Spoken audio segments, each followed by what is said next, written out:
Breaking news शामिल कंदासीं। कराची के 3 हटी वाले इलाके में फलाई और हेठा झोपड़ियन के बाहि लगन वारो मामलो मुतासिर खुलियल आसमान हेठ वेठल है। गुज़र ॾींहुं बाहि लगन सबब 360 खां वधीक झोपड़ियूं सड़ी रख थी वयूं हुयूं। मुतासिर रात सीअ में खुलियल आसमान हेठ गुज़ारी मासूम बाड़ा ऐं औरतूं हुकूमती इमदाद जा मुंतज़र आहिनि। अवां खे आगाह कयूं पिया नाज़रीन ॿीहर कराची के 3 हटी वाले इलाके में फलाई और हेठा झोपड़ियन के बाहि लगन वारो मामलो मुतासिर खुलियल आसमान हेठ वेठल है। गुज़र ॾींहुं बाहि लगन सबब 360 खां वधीक झोपड़ियूं सड़ी रख थी वयूं हुयूं। मुतासिर रात सीअ में खुलियल आसमान हेठ गुज़ारी है। मासूम बाड़ा ऐं औरतूं हुकूमती इमदाद जा मुंतज़र आहिनि।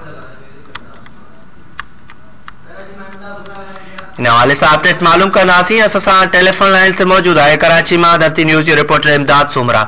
जी इमदाद, आगाह कजो। जी बिल्कुल अवांखे ॿुधाईंदा हलूं त गुज़िरियल ॾींहुं 3 हटी भरिसां 300 खां वधीक जेको आहे झोपड़ियूं जेकी उहे सड़ी रख थी वयूं, जेकी हिन महिल ताईं जेको आहे मुतासिरनि जी का वाह न थियण सबब मुतासिर जेकी हिन राति सां हिन महिल ताईं खुलियल आसमान हेठि वेठल आहिनि।